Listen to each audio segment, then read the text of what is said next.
Bukan karena gedung ini, tetapi karena kami adalah gereja, kami adalah kekasih Tuhan. Dan hari ini aku merasakan hadir tengah-tengah kami dengan kelembutan. Kami percaya adalah Tuhan yang tidak pernah berubah dulu, sekarang, sampai selama-lamanya. Dan berbicaralah kepada umat-Mu hari ini. Hamba-Mu siap menyampaikan apa yang hamba dengar dari Tuhan. Di dalam nama Tuhan Yesus, semua percaya katakan amin. Silakan duduk Bapak Ibu sekalian. Bisa nih. Oke, shalom Bapak Ibu sekalian. Terima kasih buat Ilani yang sudah mengundang. Ya. Saya percaya bahwa Tuhan masih bicara sampai hari ini. Ya, amin. Tuhan itu berbicaranya jelas, tetap sama. Tahun boleh berganti, masalah boleh berganti, tapi Tuhannya tetap sama. Dia tidak pernah berubah, kasih setianya tetap untuk selama-lamanya. Percaya katakan amin, berikan tepuk tangan buat Tuhan. Oke, Bapak Ibu sekalian, sebelum saya sampaikan firman Tuhan, saya akan sampaikan beberapa pesan Tuhan ketika saya perjalanan di tempat ini. Yang pertama adalah Bapak Ibu sekalian, jaga mulut. Karena Tuhan bicara ada mulut-mulut jahat di tengah-tengah saudara. Ya, saya tidak ngerti siapa, saya tidak mau tunjuk, karena saya bukan hamba Tuhan yang tunjuk-tunjuk. Saya hanya menyampaikan pesan Tuhan, jaga-jaga dengan mulut saudara. Fungsinya gigi itu untuk menjaga lidah. Kalau lidahnya itu mulai jahat, copotan. Nah, itu fungsinya gigi. Supaya apa? Anda tidak mengatakan sesuatu yang tidak berguna terhadap orang lain. Ya, hari-hari ini perkataan kita berkuasa. Apa yang kamu katakan kepada orang lain itu akan terjadi dalam hidupmu. Makanya perkataan yang baik. Setuju? Kasih tahu kanan kiri, ngomong yang baik. Tahun ini ngomong yang baik. Ojo ngerasani orang, ya. Betul? Jangan ngerasani orang. Soalnya gosip itu digosok tambah sip, ya. Yang kedua, Bapak Ibu sekalian, saya teringat ketika dulu saya pertama kali diberkati Tuhan, mobil baru saya masih ingat mereknya Yaris. Dulu saya kerja di Surabaya naik sepeda motor. Orang Surabaya ngomongnya naik leken.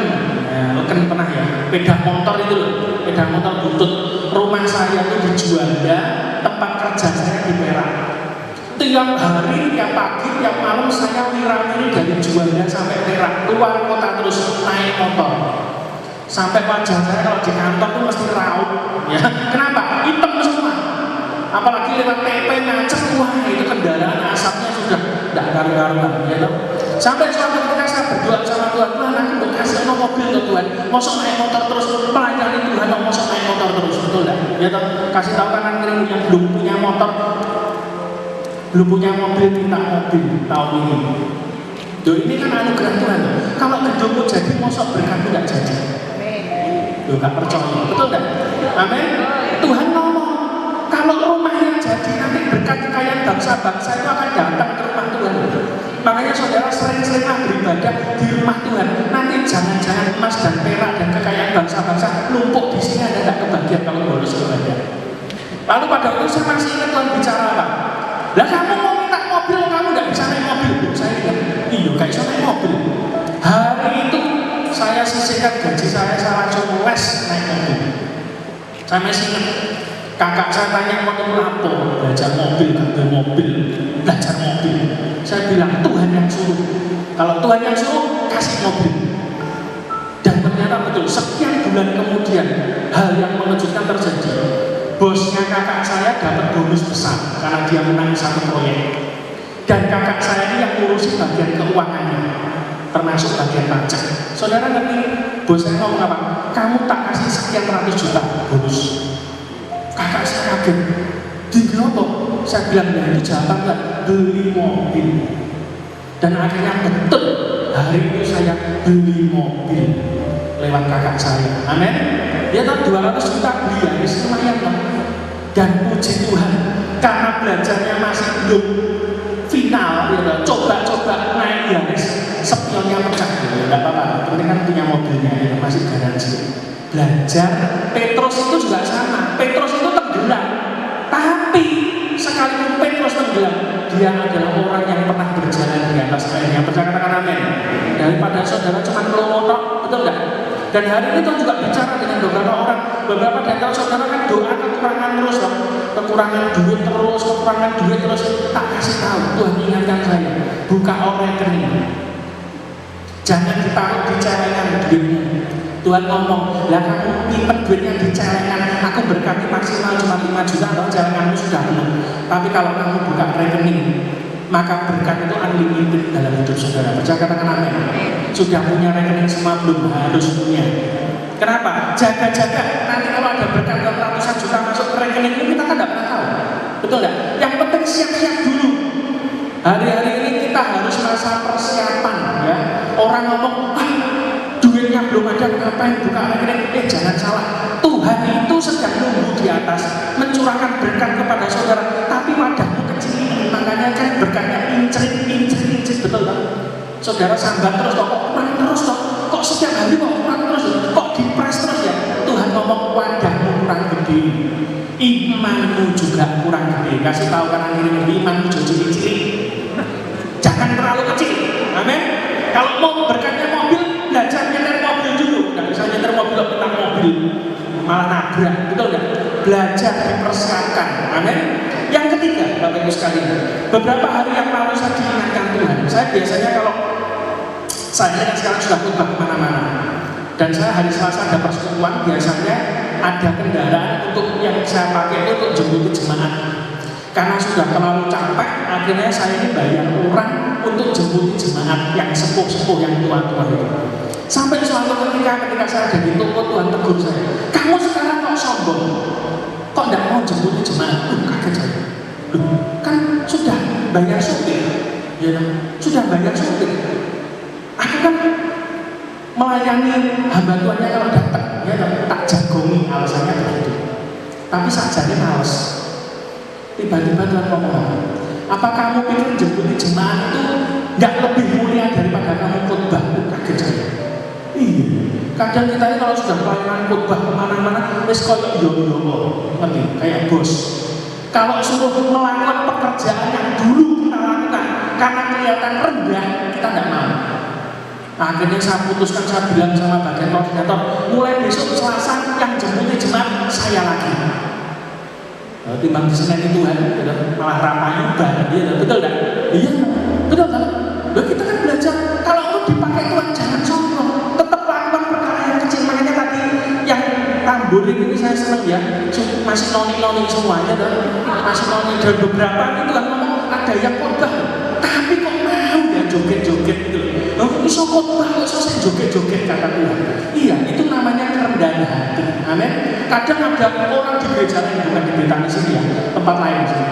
Orang kalau sudah pelayanan khotbah, konsinger semua, kenapa? Merasa bukan levelnya. Apa mana joget-joget? Apa mana yang sesuai? Betul enggak? Saya enggak ngerti siapa-siapa khotbah buat orang. Ya, tapi kan itu terjadi di tempat lain, betul enggak? Kita kalau sudah merasa khotbah, pelayanan sudah merasa on the top, salah. Belajar rendah hati. Kasih tahu kanan kirimu, ojo sombong. Biar diberkati Tuhan. Amin. Itu yang ketiga. Yang keempat, Bapak Ibu sekalian, saya percaya tahun ini Tuhan bicara kepada saya, dan juga saya akan sampaikan buat saudara, apa yang hilang di tahun depan, tahun lalu akan dikembalikan double tahun ini. Pesan ini Tuhan sampaikan kepada saya awal Oktober. Ketika saya berdoa, bersamaan dengan pesan itu Tuhan bicara satu hal. Oktober, November, kami tidak boleh khotbah kemana-mana. Berhenti, cancel semua. Saya kaget. Waduh, ini sudah 20 gereja lebih. Bahkan beberapa gereja yang baru pertama kali undang saya, nanti apa jadi pendeta. Tapi tiba-tiba Roh Kudus ngomong, kamu nurut Tuhan, apa nurut pekerjaan Tuhan? Yang gaji kamu Tuhan, nurut sama Tuhan. Akhirnya betul Bapak Ibu, saya WA satu-satu pendetanya minta maaf karena Tuhan suruh saya berdiam diri, gak boleh khotbah kemana-mana Oktober November. Itu saya cancel 20 gereja. Dan saya merasa nih, terus suruh ngapain? Gitu. Kok suruh berhenti? Gitu. Sudah payah khotbah kemana-mana, kok malah suruh berhenti? Tuhan ngomong diam, dipertajam, kupingmu sudah mulai gak terlalu tajam lagi. Ya, akhirnya sudah nurut. Terus tiba-tiba Oktober itu Tuhan bicara, masuk tahun depan, apa yang hilang dikembalikan Tuhan double. Saya pernah kesaksian kalau dasar di tempat ini. bulan November tahun 2019 saya ditipu penjualan rumah di Surabaya 1,5 M, duit saya hilang, rumahnya juga nggak dapat, ya toh? Itu kalau dihitung November 2019 sampai sekarang, yang kemarin, tahun kemarin 2025, itu berarti tepat 7 tahun saya kehilangan duit. Ya toh, Desembernya Covid toh, rame-ramenya Covid. Saya tidak mengira ternyata pada bulan November tiba-tiba Tuhan berkati saya dengan ruko yang nilainya 2 kali lipat dari duit saya hilang. Tepuk tangan buat dia. Ya kan? Saya merasa wah tutup tahun kali ini sip. Wah sudah, saya yakin mosok sih barang sudah hilang 7 tahun lalu mosok coba ini. Betul enggak? Hari ini coba lihat saudara nitipin duit sama teman saudara coba. Orang itu kalau dititipin duit mesti kalong, berkurang. Tapi kalau dititipin omongan, bumbunya malah banyak, betul nggak? Nah itu manusia. Apalagi ini duit sudah hilang 7 tahun lalu, dan orangnya kayak merasa nggak bersalah, kebal, padahal sudah pernah masuk penjara, keluar itu sudah. Ya toh, bukan saya menjarakan, saya bilang Tuhan bukan. Tapi ketika saya Oktober November saya duduk di kaki Tuhan, saya diam, tiba-tiba Tuhan berikan persis November 2025 saya diberkati ruko nilainya 2 kali dari yang saya hilang. Ayo coba, andai kata saya tidak nurut Tuhan Oktober November, mungkin tidak ada kesaksian ini. Dan hari ini dengarkan untuk jemaat di tempat ini, kalau Tuhan suruh apapun saudara kerjakan sesuatu, jangan bantah. Dan tidak perlu tanya berkati opo, tidak usah, saya sendiri juga tidak ngira. Ya toh, tidak usah tanya sama Tuhan. Yang penting nurut saja. Amin. Yang penting apa? Iki ngantuk apa turu? Dipetengi lampunya kita turu ya, betul kan? Nah sekali-kali kameranya diarahkan ke jemaat nanti lampunya semua, tawa itu ya toh, biasanya begitu ya. Dan yang terakhir, Bapak Ibu sekalian, pesan untuk beberapa jemaat saya tidak ngerti. Ya, tapi tahun ini saya cuma mau bilang, kalau ada di antara saudara yang tahun ini nanti jemaat di tempat ini dibawa pulang Tuhan, siap-siap. Seperti kabeh nanti kleru ibadah ya, kleru ini nyapa mau teko ibadah. Loh enggak, loh Anda dijemput Tuhan enggak mau kenapa? Berarti bang dijemput saya ini aneh kan? Loh saya kalau ngomong gini kan berarti yang dijemput Tuhan. Jadi kalau tahun ini saudara dibawa pulang Tuhan, enggak apa-apa ya, kasih tahu kanan kirimu siap-siap. Ingat ya, daun itu rontok belum tentu daunnya sudah tua, sing nom ceblok. Jadi bukan harus yang tua, tapi kalau dibawa pulang Tuhan tahun ini siap-siap ya, itu bahagia loh. Anda tidak usah mikir tagihan, tidak usah mikir listrikmu bunyi atau tidak usah mikir bayar PLN atau PDAM, itu tidak usah mikirin macam-macam. Kenapa? Saudara bahagia sama Tuhan. Yang percaya katakan amin. Oke, mari kita buka Alkitab kita dalam kitab Rut 1 ayat terakhir aja langsung ya. Bapak Ibu sekalian, ketika saya berdoa mempersiapkan untuk jemaat di tempat ini, apa yang Tuhan ngomong sebetulnya untuk jemaat di tempat ini? Tapi satu kata hari-hari ini Tuhan bicara kuat sekali tentang proses. Tentang apa? Proses. Kadang proses itu muncul pada waktu kita merasa gagal dalam hidup ini.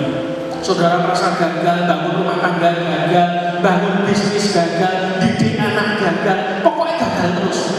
Dan rasanya itu kita sudah jublek, aku ini sudah ibadah loh, tapi kok saya gagal terus, saya tak kerjakan kok belum berhasil. Anda sedang diproses Tuhan, tapi kadang Anda ngomelnya lebih banyak daripada nurutnya. Semakin saudara tidak nurut Tuhan, semakin banyak ngomel, banyak protes, kayak bangsa Israel yang harusnya bisa melewati padang gurun hanya dalam waktu 3 bulan, tapi Tuhan bawa mereka keliling 40 tahun. Kenapa? Ngomelnya belum selesai. Ya, jadi harus siap-siap. Ada beberapa kesaksian Bapak Ibu sekalian. Saya membaca kisah ini. Suatu ketika ada seorang reporter yang mewawancarai beberapa orang di kantor, kenapa mereka terlambat kerja hari itu, ya. Jadi orang-orang ini diwawancara, kenapa kok kapan hari kamu terlambat masuk kerja? Itu ditanyai. Ada satu orang bapak-bapak yang ditanya, Bapak, kenapa kamu waktu itu terlambat kerja? Iya, saya terlambat ke kantor karena macet. Karena apa?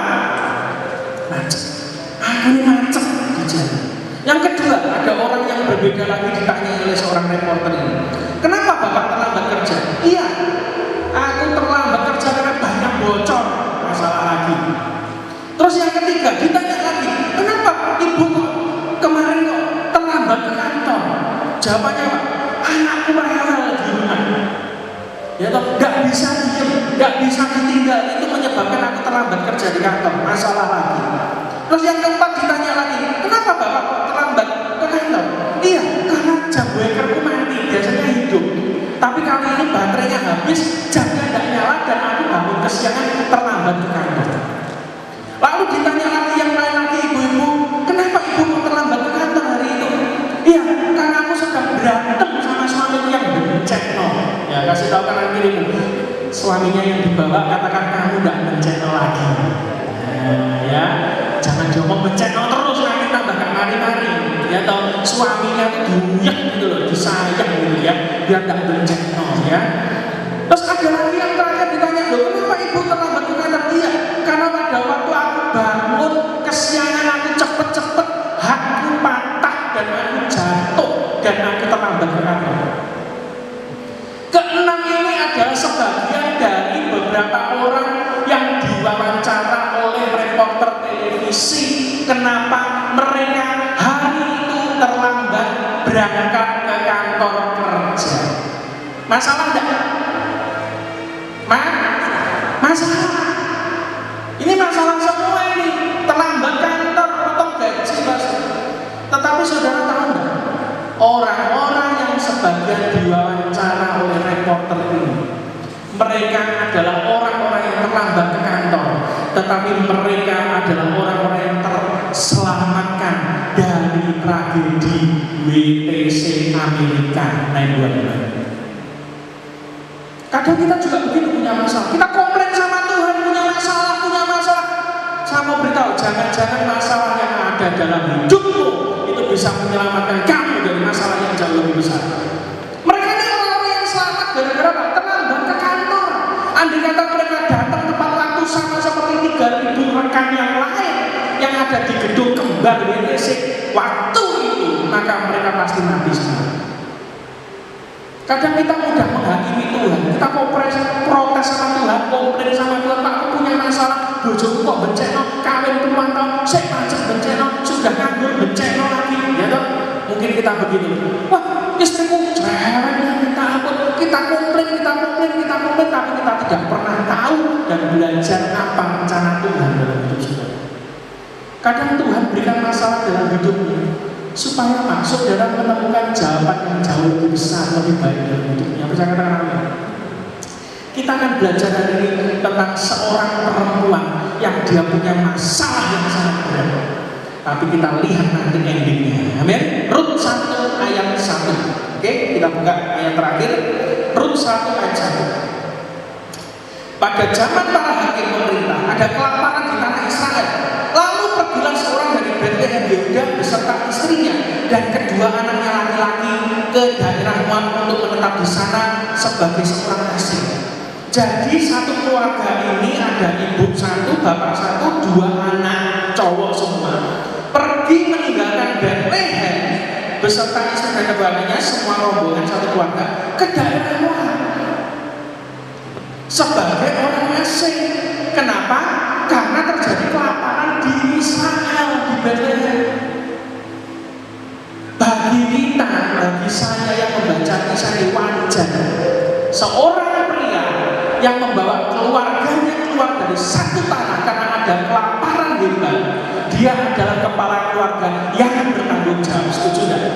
Ya toh, bapak yang baik itu tidak mungkin membiarkan anak dan istrinya kelaparan. Itu yang betul.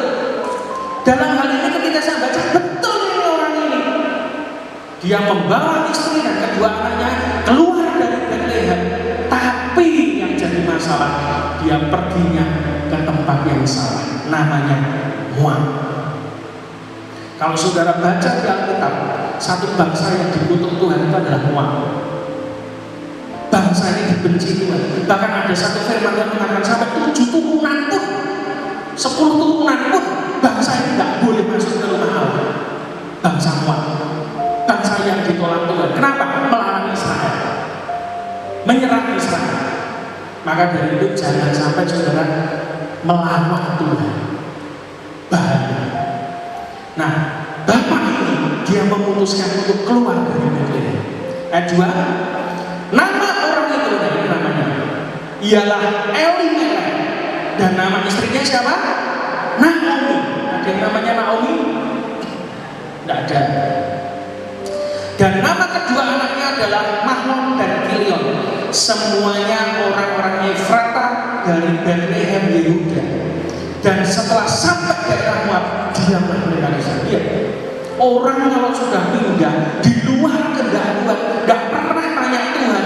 Ketika dia pindah ke satu area, maka apa yang terjadi? Diam. Hari-hari ini banyak orang Kristen diam, tertidur. Kenapa? Karena tidak melakukan kehendak Tuhan, tidak pernah tanya Tuhan, dan tidak melangkah dalam kehendak Tuhan. Akhirnya apa? Rohaninya mati.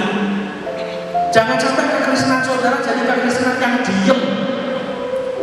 Saya ini paling sedih kalau lihat ada orang cerita konseling, saya dulu tuh melayani Tuhan, dulu.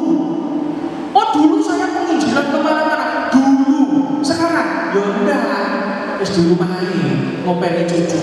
Loh, iya kan? Anda itu menginjil, memberitakan firman itu sampai mati. Masa hidup saudara cuma berakhir sampai ngopeni cucu? Enggak dong. Belajar, bergerak terus kekristenannya. Orang yang di luar kehendak Tuhan akhirnya apa? Diam kekristenannya. Makanya seorang yang tidak bisa diam dan tidak bisa lihat jemaat saya diam tok, duduk diam dromok.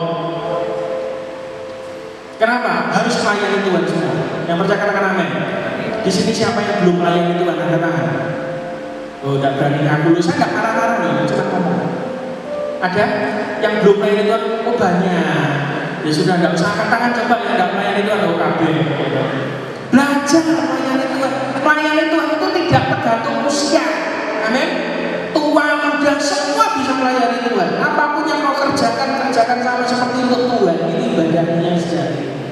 Kalau saudara pelayanan di gereja hari Minggu cuma 2 jam mungkin.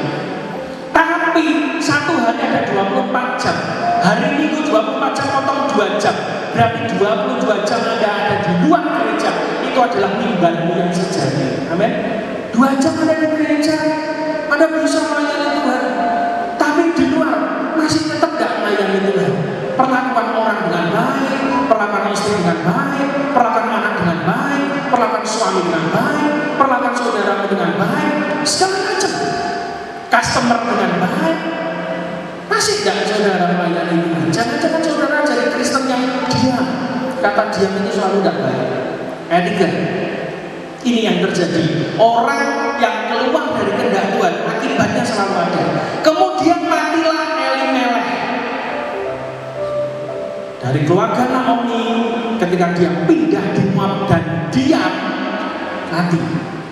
Kekristenan, pelayanan, ministry, gereja, persekutuan yang diam karena dia keluar dari kehendak Tuhan, pada akhirnya mati. Saya menemukan banyak gereja Tuhan mati. Kenapa? Sudah tidak seperti dulu.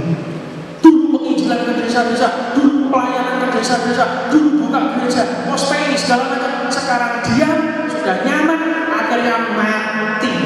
Elimelek mati. Matinya di mana? Di Moab, bukan di Betlehem. Suami Naomi, sehingga perempuan itu tertinggal dengan kedua anaknya. Jadi dia tinggal 2 anaknya saja. Bagi orang Yahudi, anak pria itu adalah bacone, betul tak? Sama dengan orang-orang Chinese. Orang Chinese beberapa waktu lalu ada satu keluarga yang sudah old gitu, keluarga lama gitu. Dia punya 7 anak, yang 2 perempuan, yang 5 cowok. Saya tanya, so anaknya banyak ya 7. Kalau hari Sabat ya, guys, Senin Rebo, Senin Selasa Rebo, Kamis Jumat Sabtu Minggu, ya tetap sampai 7 anaknya. Oh enggak, nih anakku cuma 5. Kok 5? Ini di foto 7, 2 cewek, 5 perempuan. 5 laki-laki, cewek sama perempuan apa betul? Ya dong, 2 cewek dan 5 cowok. Oh enggak, anakku 5 cowok. Loh kenapa perempuannya enggak hitung? Dok melok bojone. Itu kata orang kuno. Jadi orang yang diambil itu anak cowok. Naomi pun juga sama. Dalam Alkitab anak cowok itu adalah penerus keluarga. Naomi tinggal 2 pria. Tapi Bapak Ibu sekalian, ayat 4. Pada waktu itu keduanya mengambil apa? Perempuan. Naomi mengizinkan 2 anaknya, Mahlon dan Kilion, mengambil istri dari tanah Moab. Itu juga pelanggaran sebetulnya di hadapan Tuhan. Yang pertama bernama Orpa, mantunya. Yang kedua bernama Rut. Dan mereka apa? Diam. Diam lagi. Tadi masuk ke Moab diam. Lalu Elimeleknya mati. Lalu melanjutkan hidup, diam lagi. Kata diam diulang 2 kali. Jangan sampai saudara jadi Kristen diam. Dan di situ kira-kira 10 tahun lamanya dia tinggal di situ. Lalu ayat 5, ini yang terjadi. Sangat sedih sekali. Lalu matilah keduanya. Naomi dia cuma punya gaco 2 anak cowok, tapi Alkitab berkata matilah juga keduanya. 10 tahun kemudian habis suaminya mati, sekarang ganti 2 anaknya mati. Ingat ya, kamu diam melakukan kehendak Tuhan, hilangnya double. Yang tadi 1, sekarang jadi 2 yang hilang. Tapi kalau saudara taat kehendak Tuhan, yang hilang jadi double hasilnya. Beda. Anda pilih kehendak Tuhan atau enggak? Tapi Naomi akhirnya dia menuai keputusan dari suaminya yang membawa dia keluar dari Bethlehem dan akhirnya mati semuanya. Waduh, saya membayangkan jadi Naomi, wah hopeless ya. Cucu belum dapat, istrinya sudah, istilahnya anak-anaknya sudah dinikahkan dengan orang yang tidak kenal Tuhan, orang Moab, suaminya mati. Rasanya kalau kita jadi Naomi itu sudah menjadi orang tua yang gagal. Mungkin ada di antara saudara yang hadir, saya tidak pintok di sini. Mungkin ada di antara saudara yang merasa bahwa aku ini gagal didik anak, aku ini sudah gagal didik keluarga, aku ini sudah gagal dalam bisnis. Mungkin ada di antara saudara hari ini yang bicara engkau seperti Naomi, gagal total. Semuanya rasanya tidak ada harapan. Sudah suaminya mati, sekarang kedua anaknya mati, belum ada cucu lagi. Kalau sudah ada cucu masih ada penerusnya, tapi ini sama sekali mati. Ini sudah rasanya kalau orang ini sudah hancur, lebur, tertimpa tangga plus ketiban genteng, betul nggak? Ini sudah komplit penderitaannya. Naomi itu sudah tidak bisa. Mungkin ada di antara saudara yang duduk di tempat ini, mungkin saudara tersenyum, ya aku mungkin. Anda mencoba menghibur diri. Tapi hari ini kok saya rasa Roh Kudus bicara, ada orang-orang di tempat ini yang merasa gagal, kayak Naomi kan? Sudah perempuan sendirian, gagal. Bahkan kalau saya merasa dalam roh saya tidak ngerti, ada orang yang berkata, wah, anaknya ini udah diopakan, kok bubrah.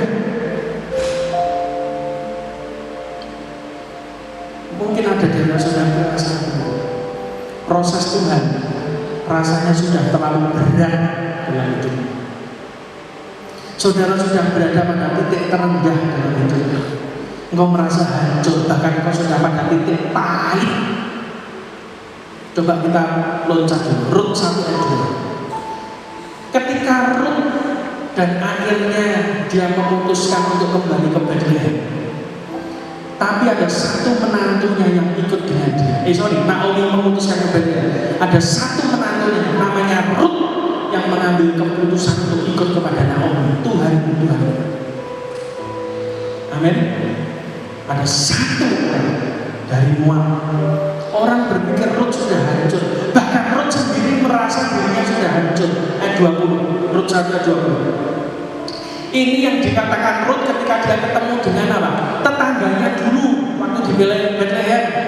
Dia kan cuma 10 tahun keluar dari Bethlehem. Jadi dia masih kenal dengan orang-orang, dan orang-orang ini berkata, itu kan Naomi. Itu kan Naomi. Itu kan Naomi dulu yang tinggal di sini. Tapi tiba-tiba Naomi ngomong apa kepada mereka? Tetapi Naomi berkata kepada mereka apa? Janganlah sebutkan aku apa? Naomi. Sebutkan aku apa? Mara. Mara itu artinya pahit. Sebab yang Maha Kuasa telah melakukan banyak yang pahit kepadamu. Mara ini adalah salah satu sumber air yang waktu itu Alkitab mencatat di Perjanjian Lama pahit, tapi Tuhan mengubah jadi manis. Dan Naomi berkata kepada tetangganya yang masih mengenali dia, jangan panggil aku Naomi, panggil apa? Mara. Pahit. Mungkin ada di antara saudara juga merasa pada level ini sudah diproses, saudara merasa sudah tidak kuat. Hidupku sudah seperti Naomi, hancur, sudah pahit. Tuhan itu loh nyiptakan aku untuk pahit. Suatu ketika saya ketemu dengan seorang pasangan suami istri. Suami istri ini dia mengalami keguguran hampir 5 kali. Keguguran. Lahir ada kelainan darah, anaknya mati. Hamil lagi, kelainan darah, lahir mati. Keguguran terus 5 kali.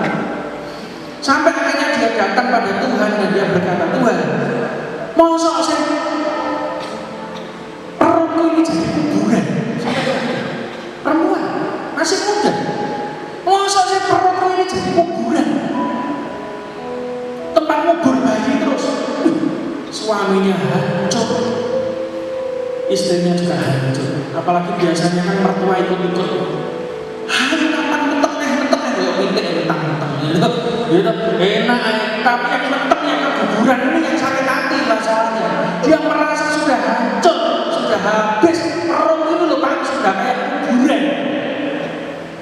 Lalu ada seorang hamba Tuhan berkata, enggak, perut itu akan melahirkan keturunan, bukan kuburan. Hari ini kalau ada yang belum punya anak, mantumu belum punya anak, jangan kamu ejek terus. Doakan, mulutnya dipakai bukan yang jahat, perkatakan firman.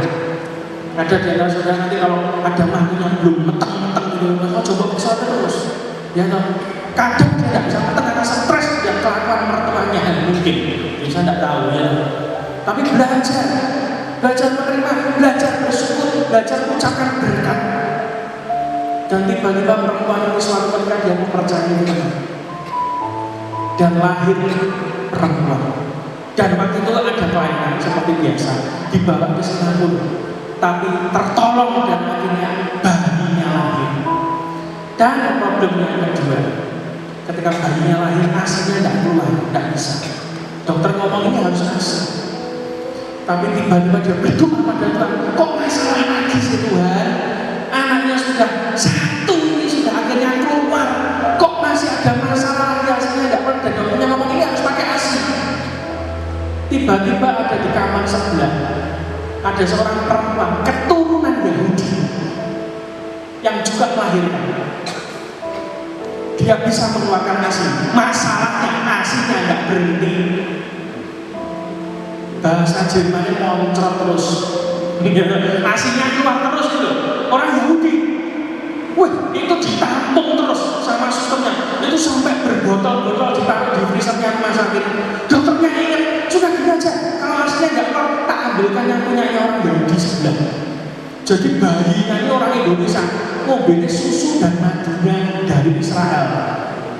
Tuh bayang no, ya toh, bayinya susu lokal, ya toh, susunya boleh. Ini enggak, ini susunya dari mana? Dari Israel. Ya betul, berlimpah susu dan madu. Dan anaknya sekarang sudah gede perempuan, gitu. Saya mau beritahu, enggak ada yang mustahil begitu. Mungkin hari ini kau merasa kayak Naomi sudah hancur, Pak. Remuk, Pak. Tetapi saya mau beritahu, ketika Naomi pulang ke Bethlehem, kembali pada kehendak Tuhan, jangan lari kemana-mana, ya. Kalau sudah jauh dari Tuhan, kembali ke Bethlehem, ke rumah Allah, ke rumah roti, house of bread-nya Tuhan. Di situ ada roti, ada makanan. Sekalipun mungkin kondisimu masih kelaparan, kekeringan, tapi percaya firman Tuhan, engkau mengalami kelimpahan yang bersama dengan amin. Dan ketika dia kembali Naomi bersama dengan Ruth akhirnya ketemu dengan jodohnya namanya Boaz, orang kaya pada waktu itu. Dan sejak hari itu Rut menjadi istrinya Boaz, dan dari Boaz turun-temurun melahirkan turunan namanya Bapak Isa. Bapak Isa punya turun lagi namanya Raja Daud. Raja Daud turun lagi Salomo, terus sampai kalau saudara baca Matius 1 saudara temukan dari keturunan Rut itulah sampai ke bawah akhirnya lahir juru selamat yaitu Yesus Kristus. Yang percaya katakan amin. Amin. Tuhan memulihkan Naomi dengan caranya. Jangan cari cara sendiri, apalagi cari utangan sendiri. Nah, ini kan hobi utang ya. Nah, kalau sudah ngomong utang sih diam semua, tersinggung. Cari Tuhan, jangan cari utangan. Amin. Anak Tuhan, carinya Tuhan, kamu akan temukan berkat Tuhan. Kalau kamu cari utangan, kamu pasti ketemu dengan debt collector, bukan Tuhan. Belajar dari Naomi, dia nurut Tuhan, dia kembali ke Bethlehem, dan ketika dia kembali ke Bethlehem, dipulihkan Tuhan lewat menantunya yang memutuskan Tuhan adalah Tuhan. Dari perempuan Moab, hidup Naomi dipulihkan Tuhan. Dari yang tadinya marah pahit, kembali kepada kemanisan hidup, dan akhirnya Yesus lahir. Bukankah Desember yang lalu kita memperingati kelahiran Yesus? Amin. Di sini siapa memperingati kelahiran Yesus? Angkat tangan, semua kan? Ketika Natal kemarin kita bicara satu hal tentang kelahiran Yesus. Yesus lahir di kandang domba, bukan karena orang tuanya Yesus tidak punya uang, gitu. Tapi karena apa? Kepepet, hotelnya sudah penuh. Hari itu semua orang kembali ke Yerusalem, nginep, semua penginapan penuh. Dan hari itu Yusuf dan Maria sedang hamil tuan dan harus melahirkan Yesus. Ingat ceritanya? Dan ketika dia ketuk setiap penginapan, tidak ada penginapan yang kosong. Sampai akhirnya ada satu penginapan yang berkata, kami sudah tidak punya, kecuali satu. Apa itu? Kandang domba. Itu nubuatan dari kitab Mika, Nabi Mika, bahwa bersuka citalah hai putri Sion, lahir raja di menara domba, kandang domba. Dan akhirnya Yusuf dan Maria memutuskan ini sudah hampir keluar bayi Yesus, dia masuk ke kandang domba. Dan ketika masuk ke kandang domba, Tuhan berikan saya pengertian. Kamu tahu nggak Yesus itu lahir di mana? Lalu saya temukan jawaban yang paling gampang dan kita semua tahu. Kalau sudah pergi ke hotel-hotel hari Natal kemarin, banyak ornamen Yesus lahir di kandang domba, backgroundnya pohon Natal. Lalu bayi Yesus ditaruh di mana? Di mana? Palungan. Saudara tahu palungan itu tempat apa? Tempat apa? Kok mantu? Bukan mantu. Tempat apa? Tempat makan domba. Dan tiba-tiba saya coba sedikit palungan zaman dulu Yesus itu kayak apa? Ternyata palungan zaman dulu itu bukan dari kayu seperti yang ada di hotel-hotel yang dipakai ornamennya bayi Yesus dilahirkan ditaruh di situ kasih jerami tidak. Palungan pada zaman dulu ternyata terbuat dari batu yang diukir, bentuknya palungan batu. Tiba-tiba ingatkan satu hal, Yesus lahir ke dunia ditaruh di atas batu, tempat tidurnya batu. Dan Yesus nanti mati, jenazahnya ditaruh di mana? Di atas batu. Kuburannya Yusuf orang kaya. Coba beritahu saudara, bukan itu saja. Lalu Roh Kudus ngomong, kamu lihat Yesus ditaruh di mana? Palungan. Palungan itu apa? Tempat makan domba. Dan Desember kemarin saya dapat pesan tahun ini dengan kali ini krisis boleh datang, kita tidak pernah tahu. Tapi saya mau bilang, Tuhan bicara jelas, kalau Yesus lahir di palungan, tempat makan domba, bukankah kita ini dombanya Tuhan? Dan domba itu kerjanya cuma satu, makan.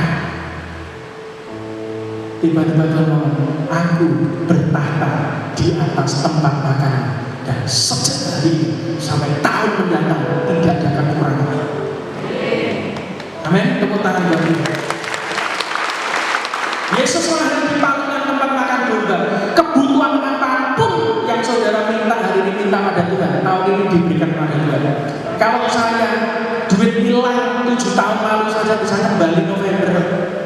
Jadi saya merasakan Natal yang luar biasa. Kenapa? Tuhan kembalikan double. Maka tahun ini juga sama. Tuhan bicara, tidak usah khawatir tentang apa yang kamu makan, minum, pakai.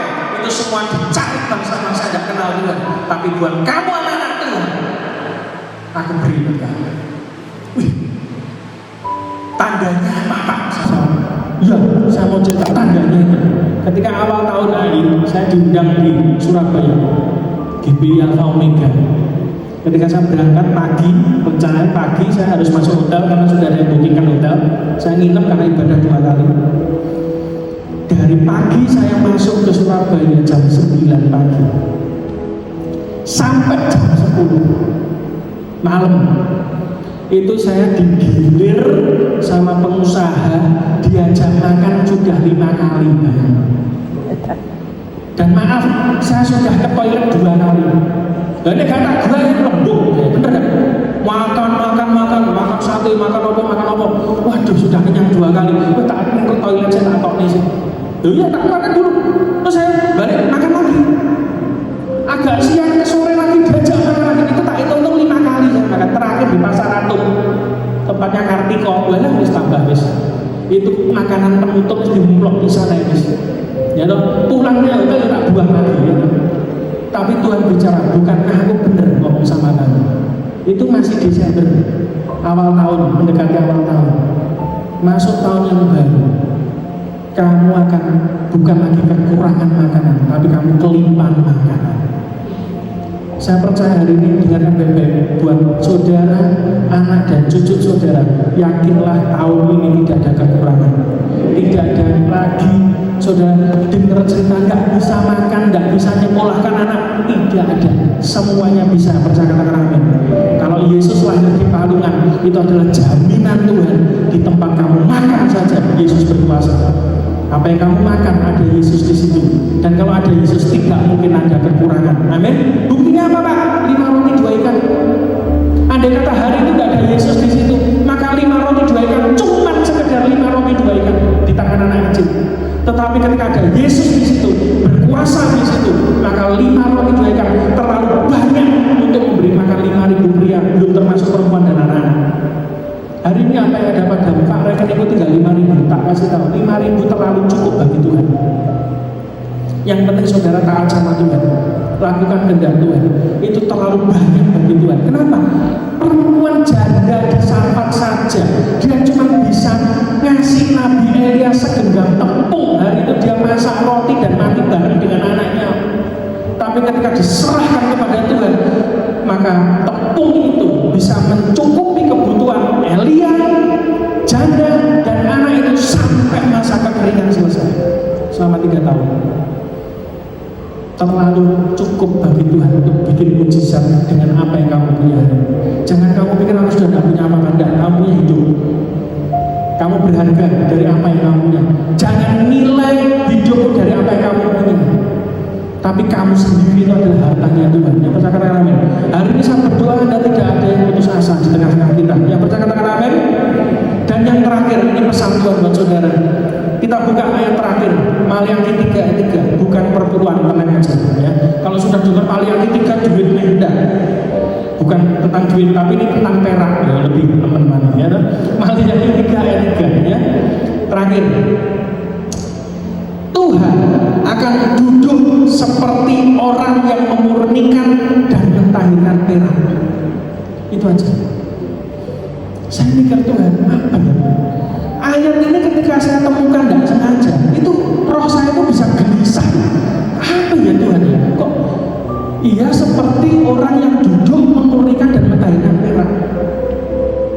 Tiba-tiba Tuhan ingatkan saya, papa saya itu dulu kerjaannya itu bikin cincin dari emas dan perak. Jadi dia terima dari toko emas batangan. Lalu toko emas ini memberikan model kepada papa saya. Lalu papa saya membakar, memurnikan, memproses sampai akhirnya jadi cincin, kalung, gelang. Ini yang terjadi. Saya mau beritahu. Apa yang dilakukan oleh orang yang memurnikan perak? Kenapa Tuhan mengatakan bahwa saudara itu adalah peraknya? Dan Tuhan adalah orang yang memurnikan. Hari ini kalau saudara mengalami proses Tuhan, tak kasih tahu ayat ini buat saudara. Anda ini perak peraknya Tuhan sedang dimurnikan Tuhan. Jangan lari. Seseorang yang memurnikan perak itu caranya satu. Tukang perak itu harus memegang satu bagian dari perak yang dibakar, dan dia memegang seperti kayak bejana tanah yang bentuk mangkok begitu, yang peraknya ditaruh di situ dibakar. Sama beritahu, Tuhan tetap pegang kendali ketika diproses Tuhan. Sama, prosesnya sama. Kenapa Tuhan ngomong seperti orang yang memurnikan perak? Karena perak ketika dibakar, tangan Tuhan, tangan kiri Tuhan memegang tempatnya itu. Tangan kanannya mengizinkan api membakar perak. Kalau hari ini kau diproses Tuhan, tak kasih tahu, kau merasa bahwa Tuhan tidak dekat dengan kamu, salah. Tuhan tetap pegang hidup kamu. Proses yang kedua, tukang perak ketika dia membakar, maka dia tidak boleh pergi dari situ. Kenapa? Dia harus perhatikan perak itu dibakar, tidak boleh ditinggal. Banyak di antara kita juga merasa hari-hari ini dalam perasaan saudara merasa ditinggal Tuhan. Tuhan gak ngomong, Tuhan gak bicara. Hari ini Tuhan bicara sama kamu. Tuhan tidak pernah tinggalkan kamu. Dia perhatikan hidupmu terus. Seorang anak SD kalau ujian, gurunya gak boleh bantu. Bukan berarti gurunya tidak ada di kelas. Gurunya ada di kelas, tapi kamu kerjakan tugasmu, kamu kerjakan prosesmu. Dia tetap ada di situ. Sama seperti tukang perak ini, dia tidak meninggalkan perak yang dibakar, tapi dia tetap ada di situ. Jangan merasa bahwa Tuhan sudah tinggalkan kamu hari ini. Tidak. Saya merasa dalam proses ada beberapa dari saudara, Tuhan sedang mendampingi saudara. Yang ketiga, saya tanya sama papa saya, ini dibakar terus gitu nggak apa-apa sampai encer begitu kan? Perak kalau dibakar kan jadi kayak air gitu kan? Papa saya bilang apa? Nggak boleh. Kalau papa bakar terus melebihi waktu yang ditetapkan dan komposisinya, maka perak itu bisa rusak. Ternyata bisa rusak. Dibakar terus bisa rusak. Nggak jadi murni malah rusak. Dan ketika saya mendengar keterangan papa saya, Tuhan bicara satu. Ingat ya, kamu mengalami proses Tuhan hari ini. Kalau hari ini kamu masih kuat berdiri, tak kasih tahu. Firman Tuhan berkata pada saudara, Tuhan tidak memberi pencobaan yang melebihi kekuatan. Dia tetap bisa mengukur kamu kuat atau tidak. Kalau hari ini kau punya masalah belum selesai, tak kasih tahu, prosesnya belum selesai. Dan yang kedua, kamu masih kuat. Tuhan sedang menguatkan roh untuk menghadapi persoalan apapun. Jangan tinggalkan Tuhan. Tetap berlutut di kaki Tuhan. Tetap mencari kehendak Tuhan. Tetap berdoa kepada Tuhan. Elia, kapan pada waktu Elia berdoa kepada Tuhan, hujan itu turun? Posisinya seperti apa? Alkitab berkata, Elia bersujud ke tanah dengan posisi kepala di antara kedua lututnya. Artinya apa? Kepalanya itu sampai sejajar dengan lututnya. Tuhan bicara sambil menghadapi krisis ke depan, ujian ke depan, tak kasih tahu, otakmu tidak akan ada gunanya. Lututmu harus lebih tinggi dari otakmu. Doamu lebih banyak dari kamu mikir. Percuma kamu mikir hari-hari ini, tidak ada yang bisa mikir dengan kondisi sekarang. Yang bisa mengubah kondisimu, mengubah keluargamu, mengubah anakmu yang tidak mau ke gereja adalah satu, lututmu berdoa di hadapan Tuhan. Orang yang berlutut di kakinya Tuhan, dia bisa berdiri menghadapi setiap masalahnya. Katakan amin. Dan ketika saya mendengar keterangan papa saya ini, saya kaget, iya benar ya. Berarti Tuhan itu tidak pernah melepaskan kita. Dia ngerti batas rohani saudara, batas kekuatan saudara. Dia tidak pernah memberi persoalan yang melebihi kekuatan saudara, karena bisa rusak.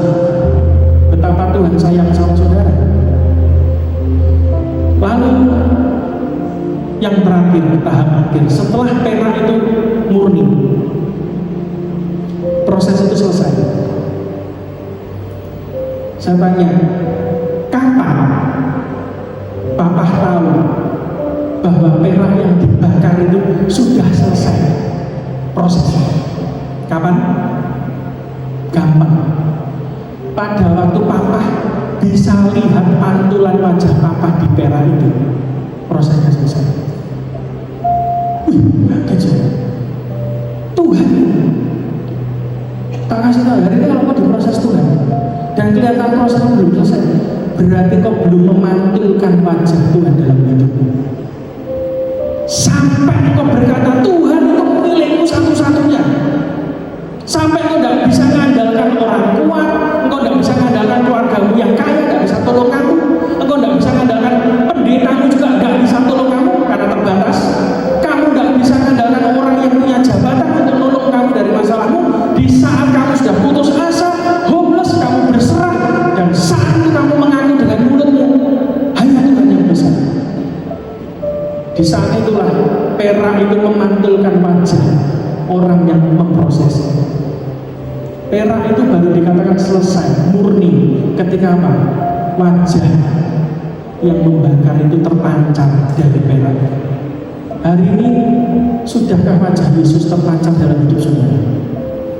Ketika itu belum, tak kasih tahu, nikmati prosesnya. Sampai kamu mengaku dengan mulutmu, hanya Tuhan. Aku tidak bisa mengandalkan kamu. Hanya Tuhan. Ketika saya dapat ruko yang harganya double di tengah perjalanan 7 tahun, banyak hamba Tuhan dan orang-orang di Surabaya termasuk pengacara yang menawarkan bantuan kepada saya untuk ngurus duit saya. Ketika saya merasa saya sudah ketemu dengan pengacara, ini juga pengacara dari salah satu gereja besar juga di Indonesia. Saya merasa pasti bisa nolong ini. Ketika saya dari Surabaya ketemu meeting ngobrol, saya pulang ke Caruban. Besoknya saya jaga toko. Tiba-tiba Tuhan ngomong apa? Kok kamu sekarang mengandalkan manusia?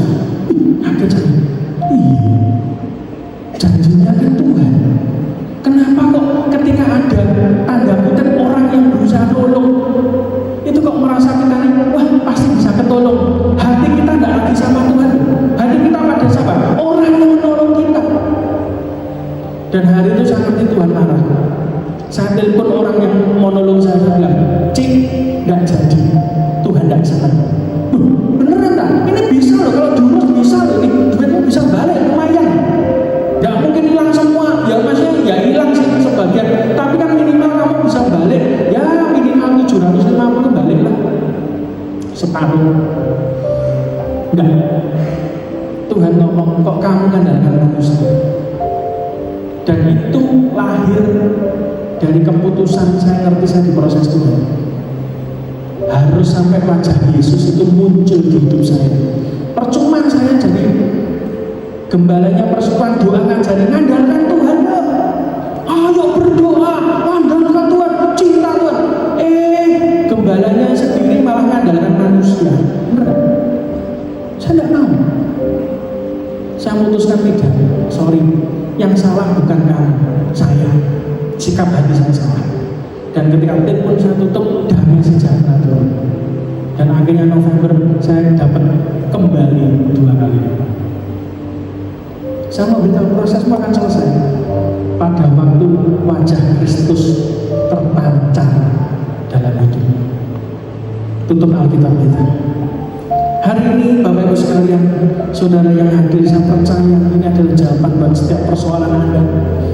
Ada yang berkata, tahun baru kok masalahnya tetap ya ini. Anda belum selesai di proses Tuhan. Waktunya Anda untuk sama-sama berserah pada Tuhan. Amin. Jangan komplain, jangan marah. Sudah, ikuti saja. Kalau nuruti marah, saya ini lebih marah. Kok saya ngerti orangnya yang nyuri, saya tahu rumahnya, saya pernah ke rumahnya. Bahkan kasaran saya mau ngeprok pakai kursi, saking pegel. Ya toh ditipu. Tapi kalau saya marah hari itu mungkin saya tidak akan khotbah di depan saudara, saya dimedai. Gitu. Tapi karena saya tahu bahwa ini proses Tuhan, saya jalani dan akhirnya selesai.